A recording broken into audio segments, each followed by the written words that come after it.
ಆತ್ಮೀಯರೆಲ್ಲರಿಗೂ ಸುಸ್ವಾಗತ. ಆತ್ಮೀಯರೇ, ನಾವು ಬಸವಣ್ಣನವರ ವಚನಗಳು ಮತ್ತು ಅವುಗಳ ಅರ್ಥವನ್ನು ಹಂತ ಹಂತವಾಗಿ ತಿಳಿಯುತ್ತಾ ಬರುತ್ತಿದ್ದೇವೆ.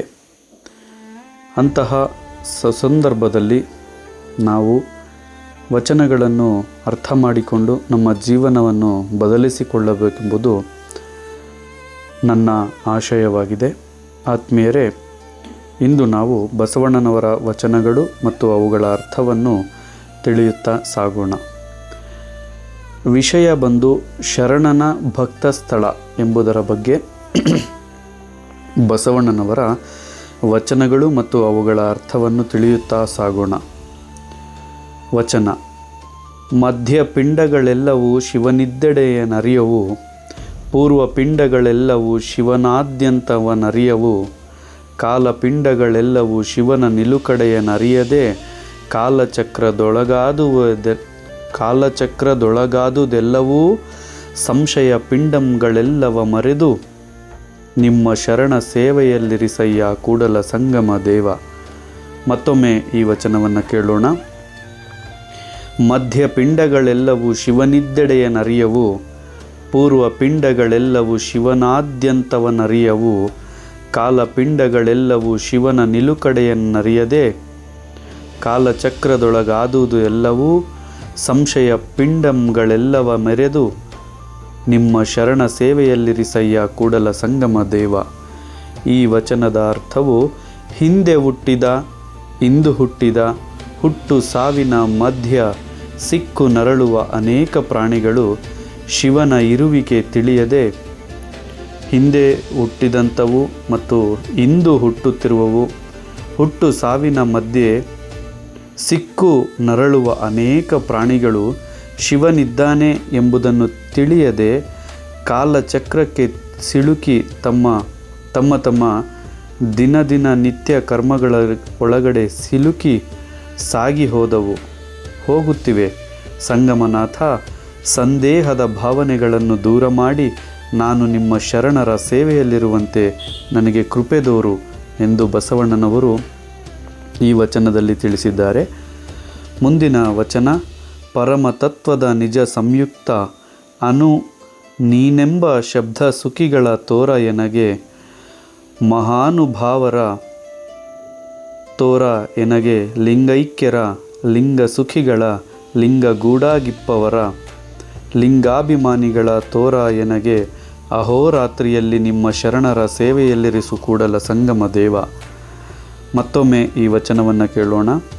ಪರಮತತ್ವದ ನಿಜ ಸಂಯುಕ್ತ ಆನು ನೀನೆಂಬ ಶಬ್ದ ಸುಖಿಗಳ ತೋರ ಎನಗೆ, ಮಹಾನುಭಾವರ ತೋರ ಎನಗೆ, ಲಿಂಗೈಕ್ಯರ ಲಿಂಗ ಸುಖಿಗಳ ಲಿಂಗಗೂಡಾಗಿಪ್ಪವರ ಲಿಂಗಾಭಿಮಾನಿಗಳ ತೋರ ಎನಗೆ, ಅಹೋರಾತ್ರಿಯಲ್ಲಿ ನಿಮ್ಮ ಶರಣರ ಸೇವೆಯಲ್ಲಿರಿಸು ಕೂಡಲ ಸಂಗಮ ದೇವ.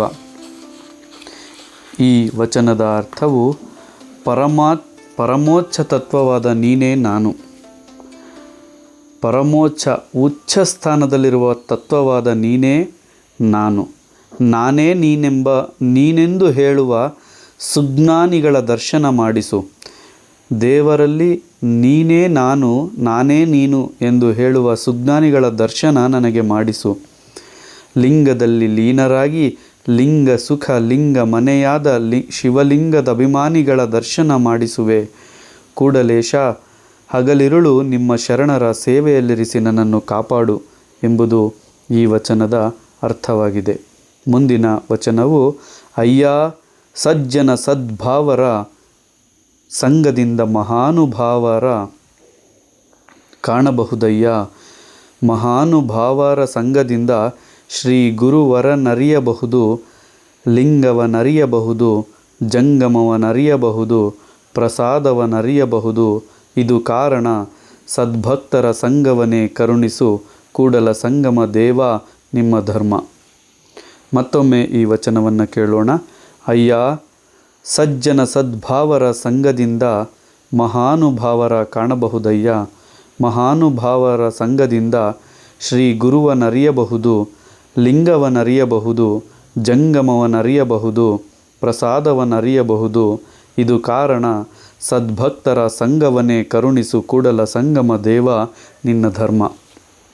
ಈ ವಚನದ ಅರ್ಥವು, ಶಿವನೇ ಸದ್ಗುಣಶೀಲರ ಸಹವಾಸದಿಂದ, ಸದ್ಗುಣನು, ನಿಷ್ಠಾವಂತನು, ಸತ್ಯವಂತನು ಇಂಥವರ ಸಹವಾಸದಿಂದ ಸುಜ್ಞಾನಿಗಳು ಕಾಣಸಿಗಬಹುದು.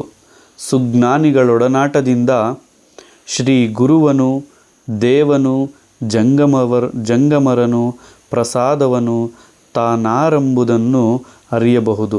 ಅದಕ್ಕಾಗಿ ಸಂಗಮದೇವ ಸದಾ ಸದ್ಭಕ್ತರ ಸಹವಾಸವನ್ನೇ ನನಗೆ ಕರುಣಿಸು, ಕಾಪಾಡು ಎಂದು ಈ ವಚನದಲ್ಲಿ ತಿಳಿಸಿದ್ದಾರೆ.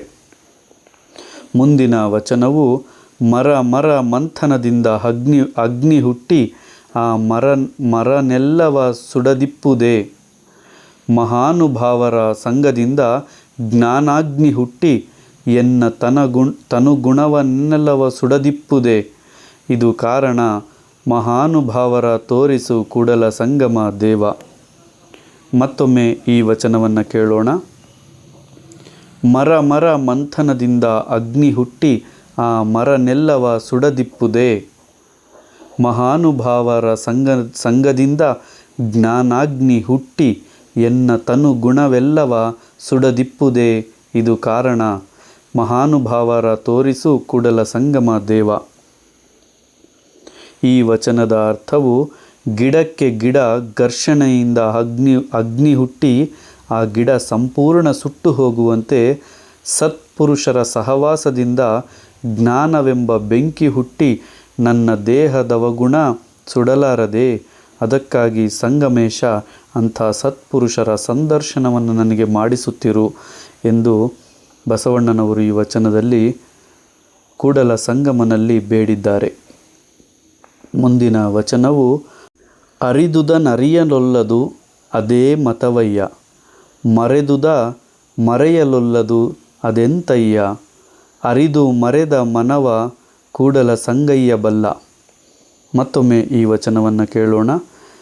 ಅರಿದುದನರಿಯಲೊಲ್ಲದು ಅದೇ ಮತವಯ್ಯ, ಮರೆದುದ ಮರೆಯಲೊಲ್ಲದು ಅದೆಂತಯ್ಯ. ಅರಿದು ಮರೆದ ಮನವ ಕೂಡಲ ಸಂಗಯ್ಯ ಬಲ್ಲ.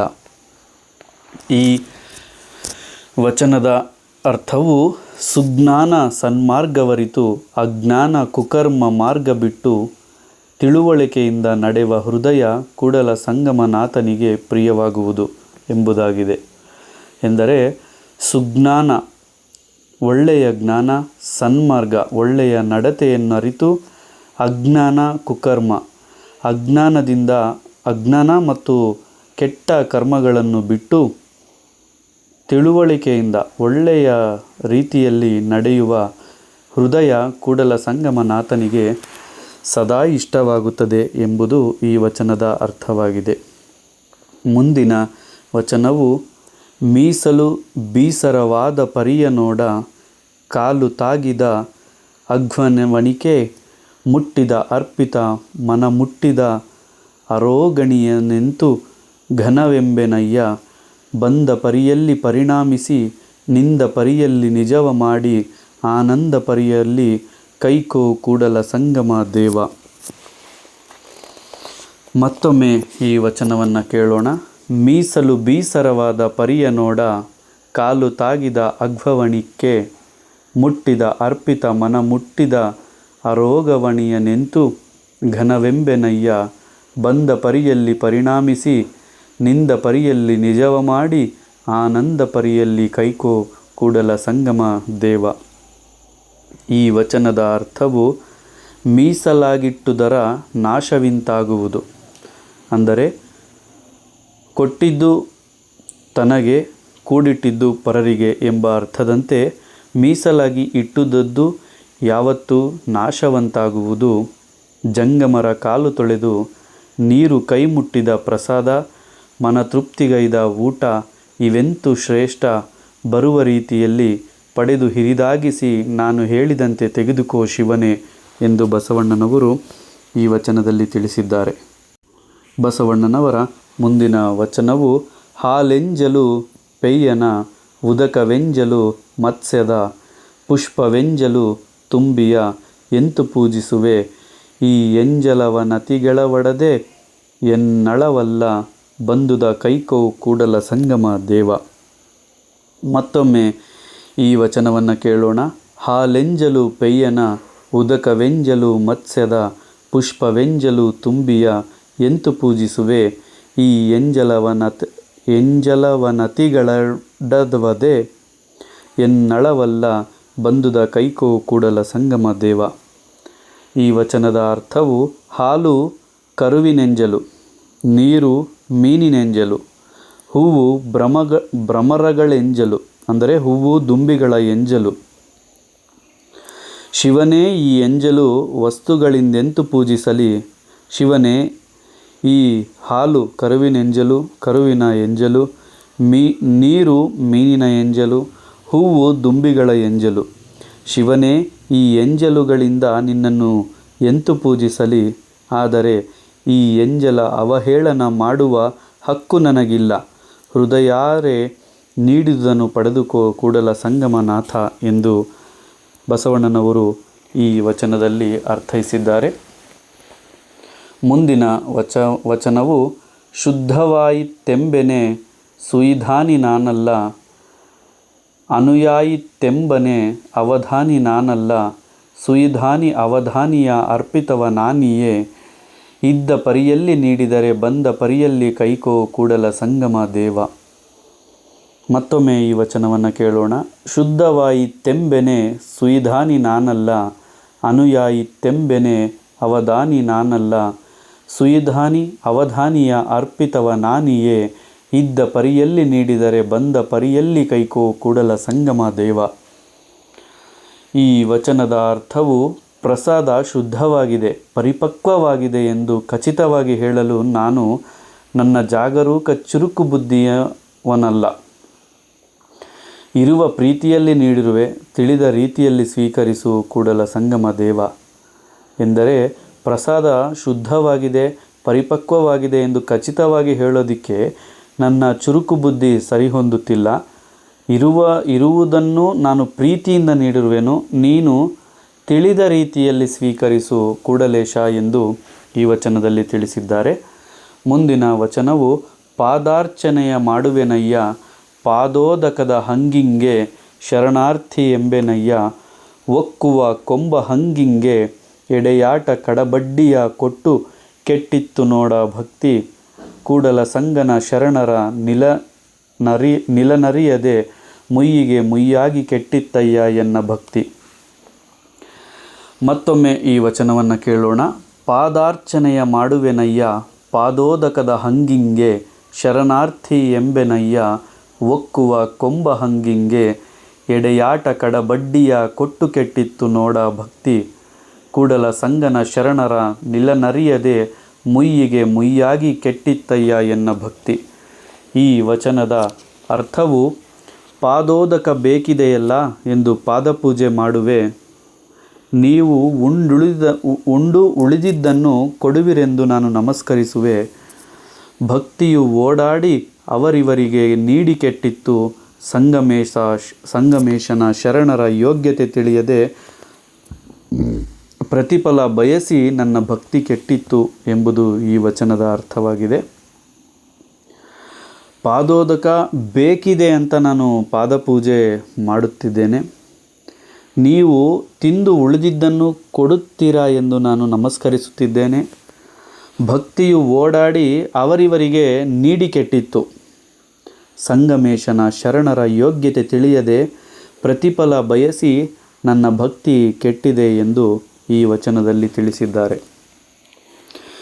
ಮುಂದಿನ ವಚನವು ಯಸ್ಯ ಕ್ರಿಯಾ ತಸ್ಯ ಭವತಿ ಎಂದು ಕಟ್ಟಾಚಾರದಲ್ಲಿದ್ದು ನಾನು ಅನುಸರಿಸಿಕೊಂಡು ನಡೆದನ್ನಕ್ಕ ಕರ್ಮಕಾಂಡಿಯಲ್ಲ, ಉತ್ಪತ್ತಿ ಸ್ಥಿತಿ ಭೋಗಶಕ್ತಿ ಕಾಯುವುಳ್ಳನ್ನಕ್ಕ ಭಕ್ತಿ ಕಾಂಡಿಯಲ್ಲ, ಪರುವ ಸಾಧ್ಯವಾಯಿತೆಂದು ಕ್ರಿಯಾ ಎಲ್ಲವ ಮೀರಿ ನಡೆವೆನು, ಪರತತ್ವದ ನರಿದೆನೆಂಬನ್ನಕ್ಕ ಜ್ಞಾನ ಕಾಂಡಿಯಲ್ಲ, ಇನ್ನು ಕರ್ಮಕಾಂಡ ಭಕ್ತಿಕಾಂಡ ಜ್ಞಾನಕಾಂಡ ಇಂತಿ ತ್ರಿವಿಧದಲ್ಲಿ ವಂಚಕನಾದರೆ ಈಸು ವಿಧದೊಳಗೆ ಅಂಗವಿಲ್ಲ, ಮೇಲ ಸತ್ಪುರುಷರ ಸಂಘವಿಲ್ಲ, ಯುಕ್ತಿಯಿಲ್ಲ, ಎನಗೆ ಭಕ್ತಿಯಂತಹುದಯ್ಯ.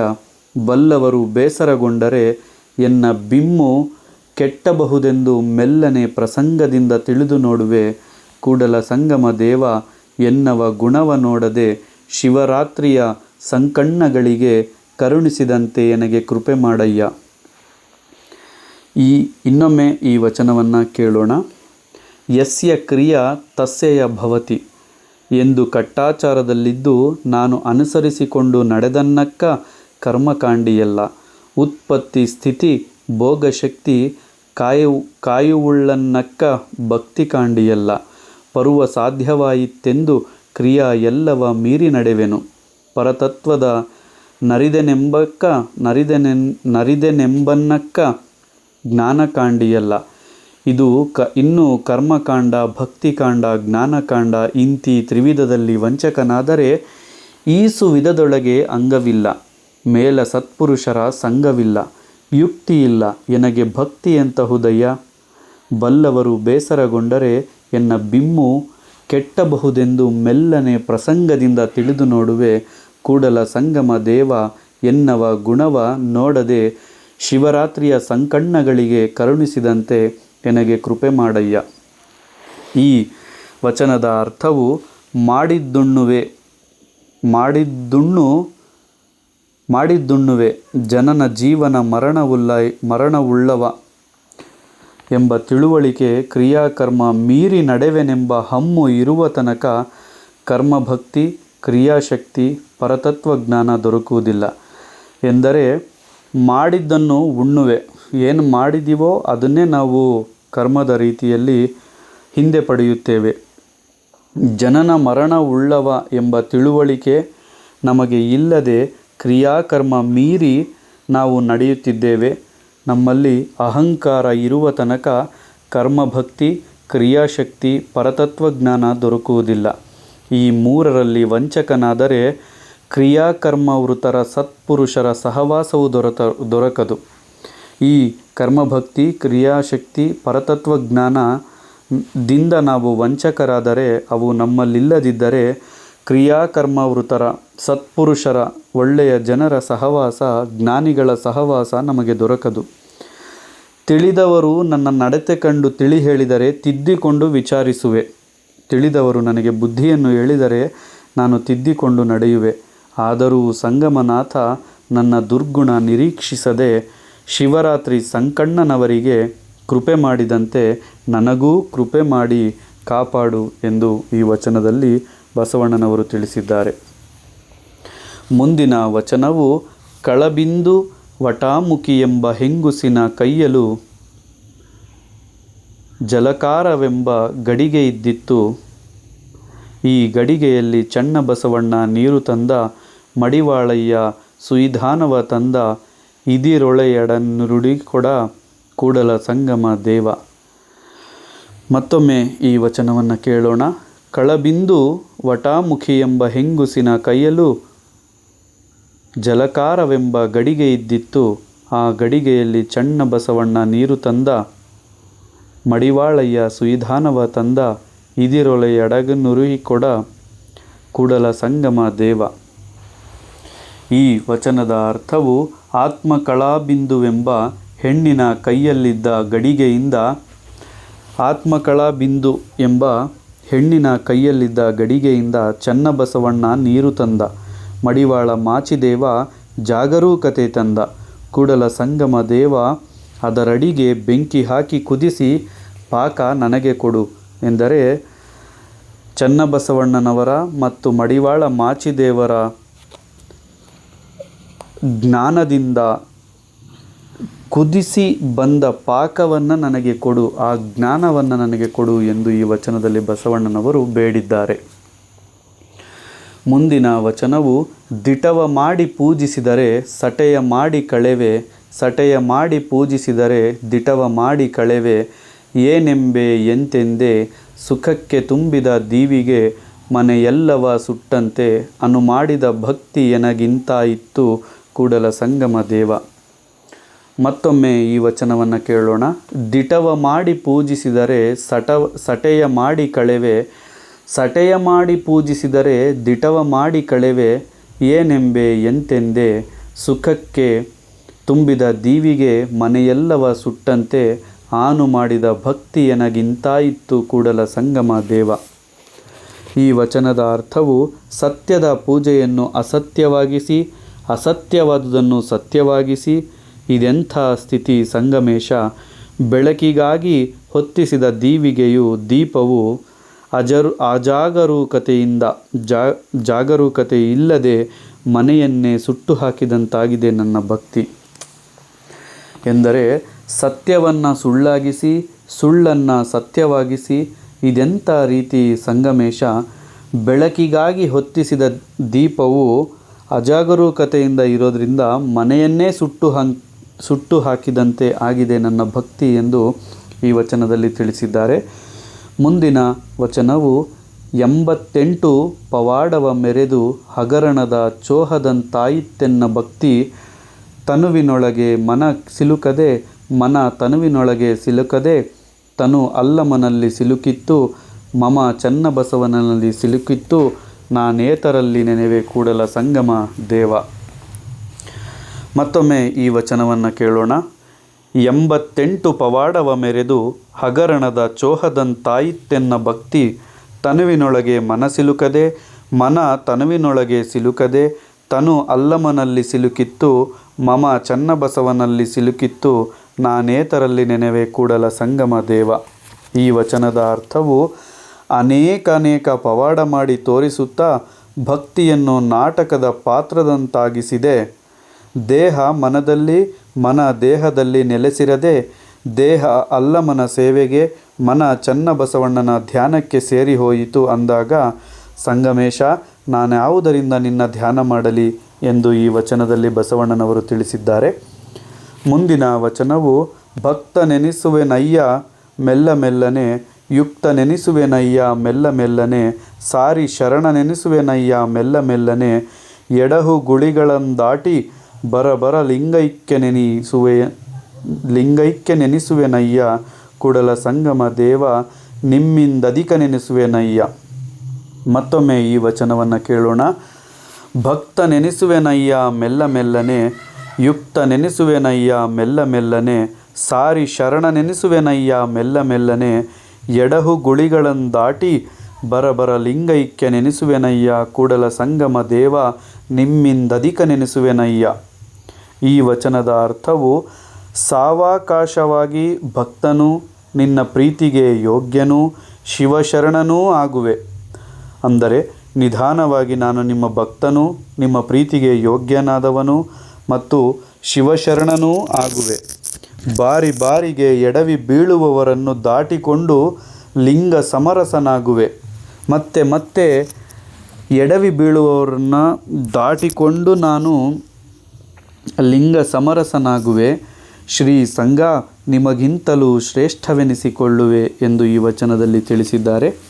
ಮುಂದಿನ ವಚನವು ಬಸವ ಬಾರೈ ಮರ್ತ್ಯಲೋಕದೊಳಗೆ ಭಕ್ತರುಂಟೆ ಹೇಳಯ್ಯ, ಮತ್ತಾರೂ ಇಲ್ಲಯ್ಯ, ಮತ್ತಾರೂ ಇಲ್ಲಯ್ಯ, ಮತ್ತಾರೂ ಇಲ್ಲಯ್ಯ, ನಾನೊಬ್ಬನೇ ಭಕ್ತನು ಮರ್ತ್ಯಲೋಕದೊಳಗಣ ಭಕ್ತರೆಲ್ಲರಲ್ಲೂ ಜಂಗಮ ಲಿಂಗ ನೀನೇ ಅಯ್ಯ ಕೂಡಲ ಸಂಗಮ ದೇವ. ಮತ್ತೊಮ್ಮೆ ಈ ವಚನವನ್ನು ಕೇಳೋಣ. ಬಸವ ಬಾರೈ ಮರ್ತ್ಯಲೋಕದೊಳಗೆ ಭಕ್ತರುಂಟೆ ಹೇಳಯ್ಯ, ಮತ್ತಾರೂ ಇಲ್ಲಯ್ಯ, ಮತ್ತಾರೂ ಇಲ್ಲಯ್ಯ, ಮತ್ತಾರೂ ಇಲ್ಲಯ್ಯ, ನಾನೊಬ್ಬನೇ ಭಕ್ತನು ಮರ್ತ್ಯಲೋಕದೊಳಗಣ ಭಕ್ತರೆಲ್ಲರಲ್ಲೂ ಜಂಗಮಲಿಂಗ ನೀನೇ ಅಯ್ಯ ಕೂಡಲ ಸಂಗಮ ದೇವ. ಈ ವಚನದ ಅರ್ಥವು ಈ ಲೋಕದಲ್ಲಿ ನನ್ನ ಹೊರತು ಬೇರೆ ಭಕ್ತನೇ ಇಲ್ಲ, ಇನ್ನುಳಿದ ಭಕ್ತರು ನೀನೇ ಜಂಗಮಲಿಂಗ ಸ್ವರೂಪಿಗಳಾದವರು ಸಂಗಮನಾಥ ಎಂಬುದು ಈ ವಚನದ ಅರ್ಥವಾಗಿದೆ. ಆತ್ಮೀಯರೇ, ಇಂದು ನಾವು ಕೆಲವು ಬಸವಣ್ಣನವರ ವಚನಗಳು ಮತ್ತು ಅವುಗಳ ಅರ್ಥಗಳನ್ನು ತಿಳಿದುಕೊಂಡಿದ್ದೇವೆ. ಮುಂದಿನ ಇದೇ ರೀತಿಯ ವಚನಗಳಿಗಾಗಿ ದಯವಿಟ್ಟು ನಮ್ಮ ಕಾವ್ಯ ಗಂಗೋತ್ರಿ ಆಡಿಯೋ ಬಿಕ್ಸ್ ಯೂಟ್ಯೂಬ್ ಚಾನಲನ್ನು ಸಬ್ಸ್ಕ್ರೈಬ್ ಮಾಡಿ. ಇಂತಹ ಆಸಕ್ತಿಯುಳ್ಳವರಿಗೆ ಈ ವಿಡಿಯೋವನ್ನು ಶೇರ್ ಮಾಡಿ, ಆಸಕ್ತಿ ಇಲ್ಲದವರಿಗೆ ಆಸಕ್ತಿ ಬರುವಂತೆ ನೀವು ಅರ್ಥೈಸಿ ಈ ವಿಡಿಯೋವನ್ನು ಶೇರ್ ಮಾಡಿ ನಮ್ಮ ಇದೇ ರೀತಿಯ ಇನ್ನೂ ಹೆಚ್ಚಿನ ವಿಡಿಯೋಗಳಿಗಾಗಿ ನಮ್ಮ ಚಾನಲ್ನನ್ನು ಸಬ್ಸ್ಕ್ರೈಬ್ ಮಾಡಿ. ಧನ್ಯವಾದಗಳು. ಕಾವ್ಯ ಗಂಗೋತ್ರಿ ತಂಡ.